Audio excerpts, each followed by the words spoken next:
dans le podcast Désencombre ta vie avec Tata Nadia. Aujourd'hui, un épisode particulier puisque je vais te parler du jour où j'ai gagné 100 000 euros. Je t'en dis plus tout de suite. Tu as une vie à 100 à l'heure et tu souhaiterais enfin te libérer l'esprit? Tu souhaiterais faire de la place chez toi et de la place en toi? Tu es au bon endroit. Dans ce podcast, nous allons cheminer ensemble pour désencombrer nos vies. Je vais t'aider à diminuer ta charge mentale et à être aligné avec tes valeurs. Je partagerai également mes conseils pour réduire tes possessions, gérer tes finances, organiser ton temps et tes relations. Ensemble, incarnons l'idée que cette course folle au toujours plus ne peut plus durer. Incarnons l'idée que moins, c'est mieux. Désencombrer sa vie, c'est reprendre le contrôle et se libérer du temps pour des projets passionnants ou inavouables. Alors, durant ces quelques minutes en ta compagnie, je n'ai pas d'autre ambition que de partager mon expérience de coach en rangement et en organisation. Je suis Home Organizer, on m'appelle Tata Nadia et je te souhaite la bienvenue dans mon podcast.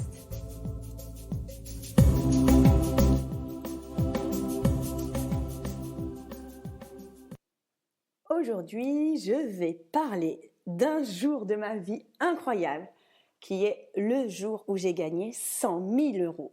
Alors, tu dois te demander pourquoi j'aborde ce sujet et surtout comment j'ai fait pour gagner 100 000 euros.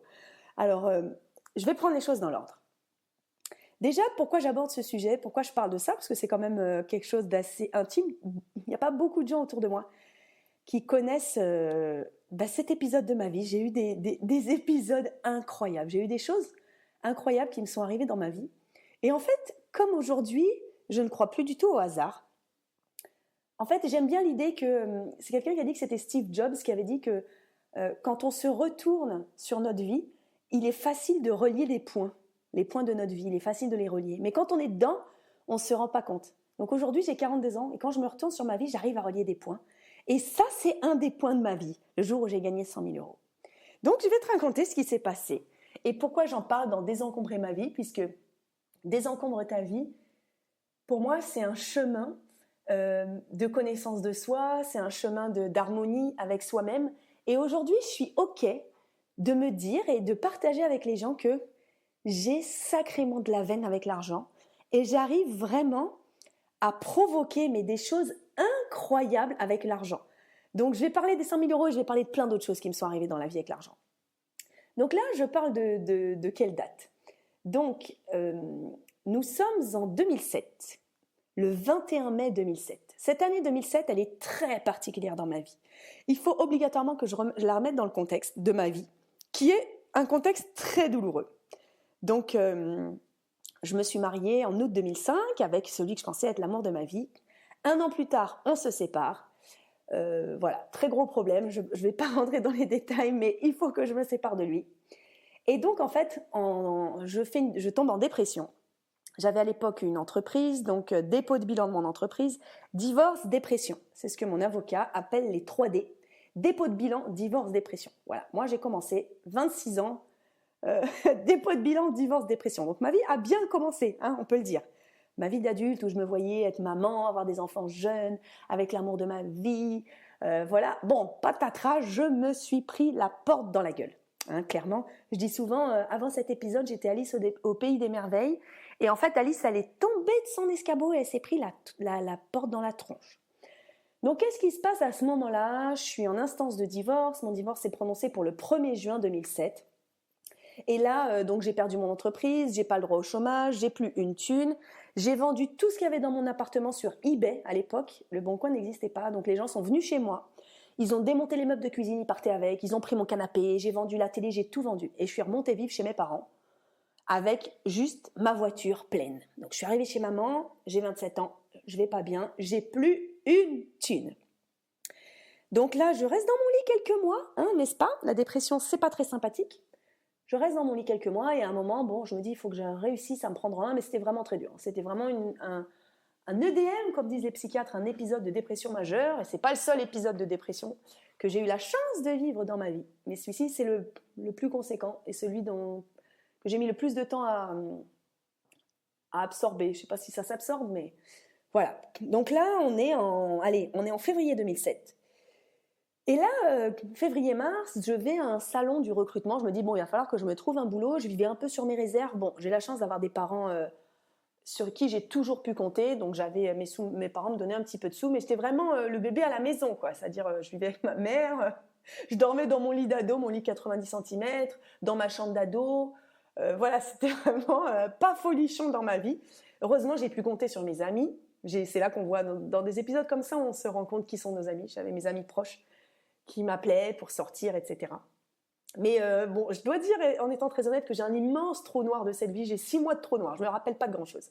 Mais ce dont je me rappelle, c'est que je suis allée à un salon professionnel pour essayer de trouver un boulot. Et j'y suis allée habillée comme si j'allais à la plage. J'avais des chaussures ouvertes avec une grande fleur verte, une jupe très pas bohème, mais très la petite maison dans la prairie avec un haut qui faisait très plage. Enfin bon, je suis allée pour avoir un boulot de commercial. J'ai décroché un job, j'ai eu 5 entretiens.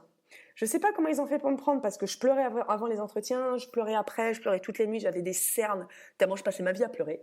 Mais j'ai été embauchée pour travailler dans la société Otis, la société de maintenance d'ascenseurs et de construction d'ascenseurs. C'était une très belle expérience. Donc j'ai été embauchée pour être ingénieur commercial.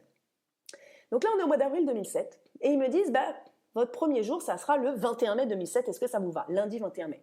Super, c'est dans un mois. J'ai le temps d'essayer de me requinquer, d'arrêter de bouffer que du Nutella et des Pringles. J'ai le temps de me faire un petit peu une petite tête normale et tout, super. Et puis là, une semaine plus tard, il y a quelqu'un qui m'appelle au téléphone. Alors il faut savoir que moi, pendant 10 ans, j'ai eu une grande passion. C'était de jouer à des jeux télévisés. Alors oui, Tata Nadia était la reine des jeux télé. En fait, j'ai la chance, je ne sais pas si c'est de la chance, d'avoir une bonne culture générale. Et en fait, j'ai pas mal gagné à des jeux de culture générale. Et quand on met le pied dans un jeu télé, en général, les boîtes de production gardent notre numéro de téléphone et nous rappellent pour faire des nouveaux jeux qui sortent et en permanence des nouveaux jeux qui sortent. Donc j'ai dû en faire une dizaine. Et là, on m'appelle, on me dit, Nadia, il y a un nouveau jeu sur TF1. Est-ce que ça te dit d'enregistrer, de faire une émission?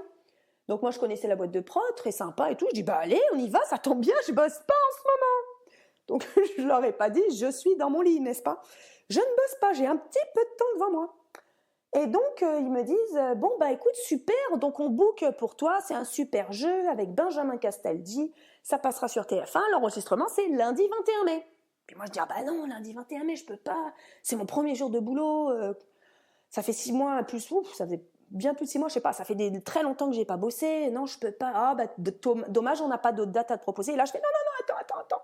Au téléphone, je dis, attends, ok, tu me bookes, je viens, lundi 21 mai, je vais venir. Je raccroche. Bon, il faut savoir qu'à ce moment-là, la confiance en moi était à peu près à moins 100 sur 10.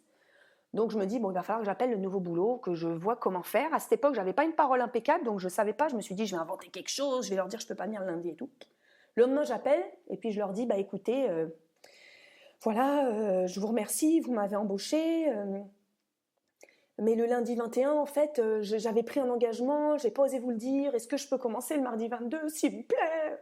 S'il vous plaît, c'est important. Et là, ils me répondent, oui, il n'y a pas de problème. Bim, je me dis, waouh, super. Donc, je me dis, lundi 21, je vais au jeu télé, je m'amuse. J'y vais, je m'amuse avec des gens, ça va me faire du bien de me faire maquiller, de me faire coiffer, de me faire belle. Et puis mardi 22, je commence mon boulot.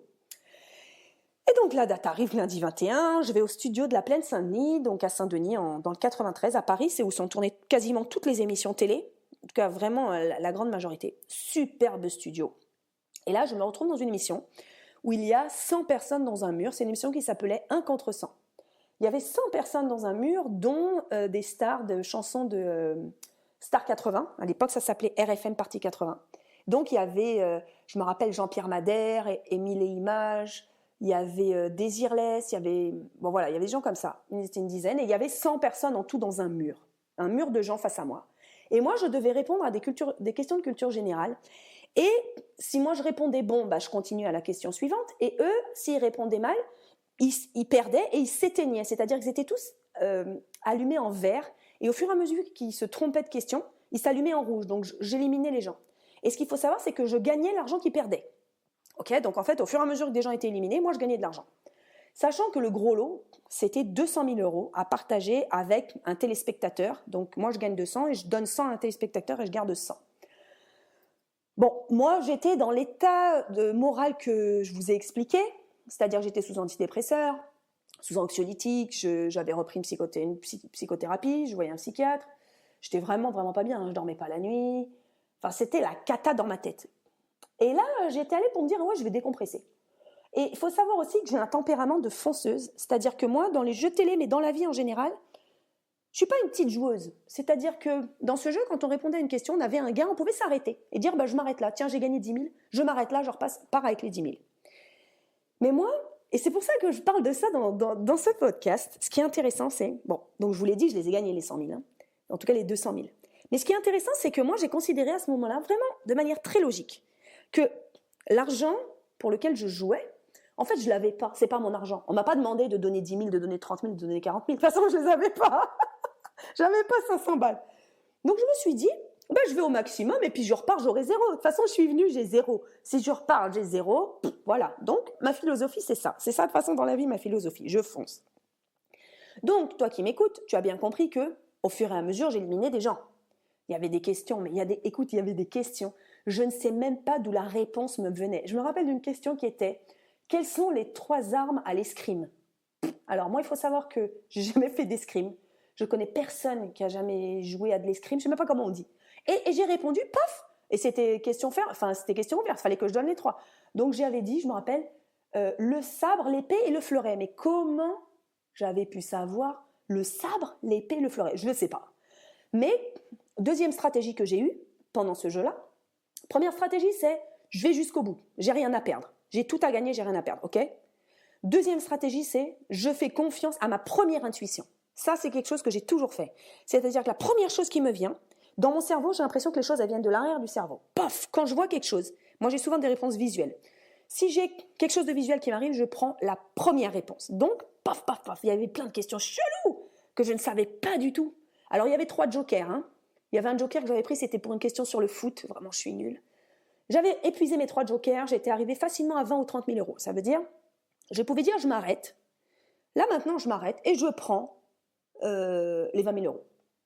Mais moi, à un moment, j'avais plus de joker. J'ai dit, bah, tu sais quoi? Donc, c'est Benjamin Castaldi, l'animateur, très sympa. Franchement, très gentil. On a bien rigolé parce qu'il faut savoir qu'un enregistrement d'une émission d'1 heure, ça prend au moins 2 heures ou 2 heures et demie. Je ne sais plus combien de temps ça prend, surtout pour quelqu'un qui va au bout de l'émission. Donc, c'était très long. Donc, il fait chaud, on est fatigué. Moi, j'avais mal au crâne. Voilà, c'est quand même prenant, c'est épuisant. Mais moi, je me marrais. Je me disais, mais c'est génial. Je fais ma star, je suis belle, je suis bien maquillée. Parce qu'il y a des maquilleuses, des coiffeuses, des habilleuses et tout. Donc, c'est génial. Et donc là, j'ai plus de joker. Il y a en face de moi encore beaucoup de gens. Pour gagner le gros lot, il faut éliminer tout le monde. Et les sacrés RFM Partie 80, ils étaient forts. Jean-Pierre Madère était très fort. Les chanteurs de Gold, donc Émile, il y avait chanteur de Gold, donc Émile et Images. Émile, il était de Gold, voilà, c'est ça. Émile, Images, et il y avait Désirless et Jean-Pierre Madère qui étaient très forts. Et les gens dans le mur, ils partaient, mais il en restait encore au moins une trentaine. Donc ça veut dire que moi, il fallait vraiment que j'élimine tout le monde. Il allait peut-être avoir 25 réponses. 25 questions encore avant que j'arrive à éliminer tout le monde. Et là, d'un coup, il y a une question. Je ne pourrais plus vous dire laquelle. Je pourrais plus te dire laquelle. Et paf, j'élimine quasiment tout le monde. Il me reste 7 personnes dans le mur. Et donc, j'ai encore pas de joker. Hein, et je me dis, bah, de toute façon, on y va. Ils me disent, purée, elle est folle, Nadia, alors au moins 30 000 balles. Tu vas perdre 30 000 balles. Moi, dans ma tête, eux, ils te mettent la pression dans le jeu. Moi, dans ma tête, je me dis, je vais perdre rien du tout. Parce que moi, je suis venue avec 0. Je vais repartir avec 0. Je m'en fous. On y va. Et là, il y a une question qui était, mon Dieu, je me rappelle encore. Quel est l'ordre des enfants de la reine Elisabeth II? My God, la question. Moi, la Queen Elizabeth, je connais pas sa vie. Moi, je suis pas les magazines gala, les machins et tout, j'en ai aucune idée. Aucune idée. Et là, je me dis, je sais même pas qui c'est ses enfants. Alors, il y a bien le prince Charles, il y a bien machin. Et là, il y avait des propositions, c'était pas des questions ouvertes. Et là, au départ, je dis une proposition. J'en dis une. Et là, je commence à avoir le doute. Et je trouve ça intéressant que j'en parle sur ce podcast parce que je doute de moi. C'est-à-dire que les principes que je me suis dit avant, c'est-à-dire la première réponse qui sort, je doute. Et à ce moment-là, je dis stop, on arrête. Et je me dis, Nadia, est-ce que je remets en cause ma première réponse ou pas? Ça veut dire que ça met entièrement en cause le principe où je m'étais dit, ta première réponse est la bonne, tu ne reviens pas dessus, tu ne doutes pas, la première est la bonne. Et en fait, mon cerveau, à ce moment-là, s'est trompé. C'est-à-dire que je me rappelle qu'elle a une fille aînée, je ne connaissais pas le nom, donc Anne, ça m'est venu, j'ai vu Anne. Après, c'était forcément le prince Charles, puisque c'est le prince héritier, donc c'était le premier homme, je savais, il y avait le prince Charles. Et après, moi j'ai dit William. Je me suis trompée. Il y avait une réponse, je m'étais dit William. Et à un moment, j'ai eu un éclair, un flash. J'ai vu une carte postale. À ce moment-là, j'ai 12 ans, je suis en Angleterre en séjour linguistique. Et il y a des cartes postales satiriques sur la famille d'Angleterre. Et je vois un jeune homme un peu roux qui a la main dans le pantalon sur un cours de golf et il y a marqué Searching Balls. Tu cherches tes boules. Donc c'était... ça me fait trop rire de partager ça dans un podcast. Balls, ça veut dire les boules, les coucouillettes, t'en as compris, mais c'était les balles de golf. Donc, il y avait un mec qui se touchait les bouboules et en même temps, le jeu de mots, tu cherches tes boules de golf. Et ce mec, c'était pas le prince William. Et là me vient Andrew, le prince Andrew. Elle a un fils qui s'appelle Andrew. Et donc, je me suis dit, mais attends, William, c'est pas son fils? Il va être prince héritier, mais c'est le fils de Charles. Donc, elle a un prince qui s'appelle Andrew. Et là, je vois une réponse, il va marquer Anne, Charles et Andrew. Je me demande même si elle n'a pas encore un autre. J'en sais rien. Et là, je tape, je dis non, je me suis trompée. Réponse C, un truc comme ça. Et là, je me dis putain, est-ce que c'est ça, est-ce que c'est pas ça? Et là, qu'est-ce que je vois dans le mur en face de moi? Donc, il restait, je crois, 7 personnes. Je vois les 7 qui s'éteignent en rouge. Dun, dun, dun, dun, dun, dun, dun, dun. Et là, je me dis, il y a 2 choix. Ou j'ai tout perdu, donc je ne sais plus si c'était 26 ou 36 000 euros, ou j'ai gagné 200 000 euros, puisque j'ai éliminé tout le monde. Et là, d'un coup, je vois ma réponse et je me dis, j'ai gagné 200 000 euros. Je sais que c'est la bonne réponse. J'ai gagné 200 000 euros. Et là, d'un coup, comme dans les films, c'était Nadia, c'était Tata Nadia au milieu de la scène d'une émission de TF1. J'ai eu les confettis qui sont tombés du plafond, les confettis dorés, un peu comme ce que vous voyez. Je ne sais pas si tu regardes, toi qui m'écoutes, si tu regardes, il y a une émission sur la 6, moi, je ne sais plus le nom, où il y a des gens qui font des numéros et en fait, ils ont des paillettes, des confettis dorés qui tombent du plafond. La France a un incroyable talent, ça s'appelle. Et il y a des confettis dorés. Et moi, j'ai eu les confettis dorés qui sont tombés du plafond.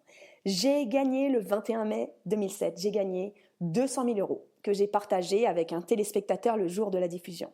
Alors, l'histoire n'est pas finie et elle est très drôle, je vais aller jusqu'au bout de l'histoire. C'est qu'en fait, quand on gagne à un jeu télé, on a le droit de toucher son gain que si l'émission est diffusée.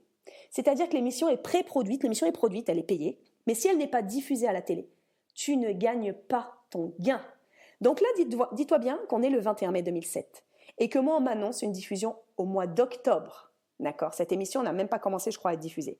Et donc là, tu t'imagines bien que ça veut dire que, tu ne le sais peut-être pas, mais je vais te le dire, il y a plein d'émissions qui sont tournées. Et par exemple, ils diffusent 3 ou 4 premiers épisodes de cette émission, de ce jeu télé, et après ça s'arrête parce qu'il n'y a pas eu assez d'audience. Si ça s'arrête, tu n'as pas ton pognon.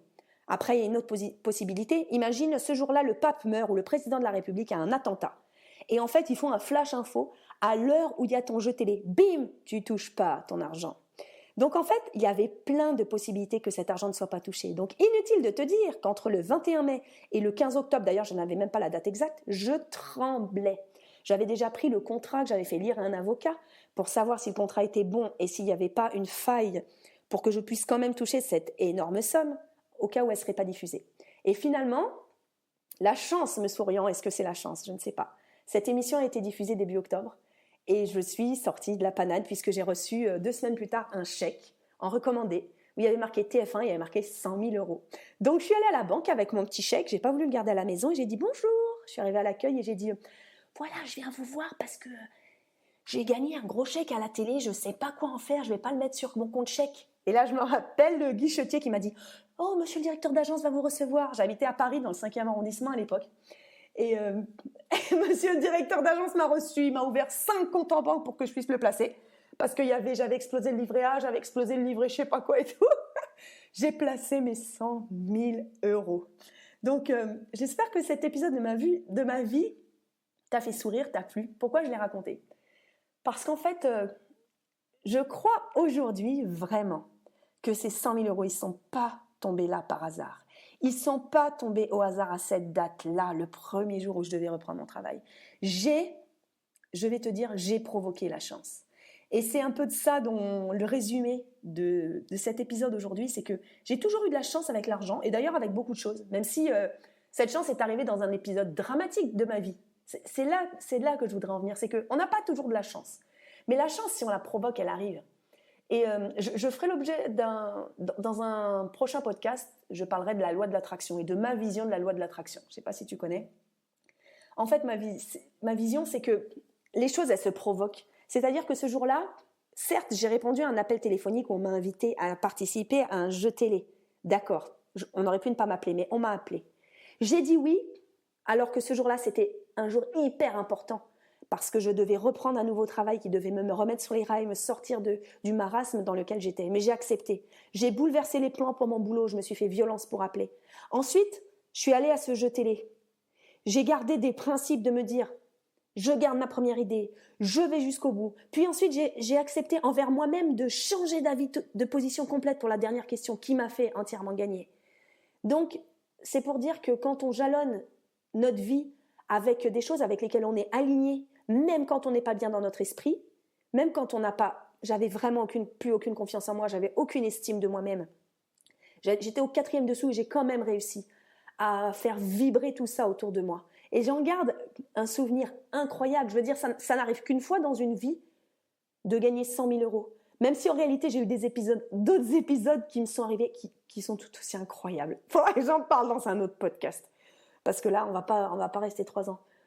Et après cette émission, j'ai été invitée régulièrement à tourner des émissions, des jeux télé de ce même épisode, enfin de ce même jeu qui s'appelait 1 contre 100, où on a formé un groupe des grands gagnants. Alors je sais plus comment on s'appelait, les masters ou je sais pas. Et on était les pauvres gens qui jouaient, on était dans le mur des 100. C'est-à-dire que les gens en bas qui jouaient, les candidats, ils devaient nous éliminer nous, alors que nous on avait déjà gagné tous 100 000 euros, on était au moins une dizaine. Ça veut dire que nous, on était quand même sacrément bons en culture générale. Donc, inutile de vous dire qu'eux, ils ne gagnaient pas et moi, je gagnais leur argent. Donc, chaque émission que je faisais, je gagnais 1 000, 2 000 ou 3 000 euros en plus.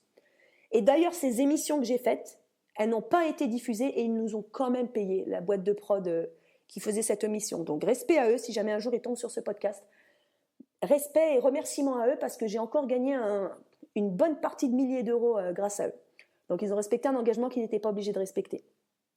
Donc voilà, j'espère que cet épisode rigolo de ma vie t'a plu. Y a beaucoup de gens qui pensent que c'est du faux, que c'est du fake, les jeux télé, qui disent mais ça arrive qu'aux autres. Bah écoute, ça m'est arrivé. Voilà, Tata Nadia, elle a gagné 100 000 euros à un jeu à TF1. Et c'est pas le seul jeu où j'ai gagné. J'ai gagné aussi à, oh là là, je me rappelle pas comment ça s'appelle, au jeu avec Jean-Luc Reichmann, j'ai été maître de midi. J'ai gagné aussi un jeu sur France 5, j'ai gagné des sous. J'ai gagné plusieurs fois, vraiment plusieurs milliers d'euros. Donc, je peux pas dire que c'est pas vrai, mais par contre, il faut provoquer la chance, que ce soit pour gagner un jeu télé, que ce soit pour avoir une augmentation, que ce soit pour gagner à des concours. Si on fait jamais de concours, on gagne jamais. Moi, j'ai toujours gagné plein de fois à des concours. Mais comme disait ma mère, bah oui, mais Nadia, elle joue. Voilà, c'est comme le loto, hein. 100% des gagnants auront tenté leur chance. Bah, quand tu tentes ta chance, que ce soit en argent, que ce soit en amour, que ce soit en business, quel que soit le domaine, bah, quand tu tentes ta chance, bah, finalement, elle arrive, la chance. Il faut juste la provoquer. Hein. Donc voilà, c'était l'histoire rigolote de Tata Nadia qui vient immensément donner du sens dans ma vie, dans désencombrer ma vie, les choses que j'attire à moi, les choses qui se présentent à moi dans ma vie parce que je fais de la place pour ça.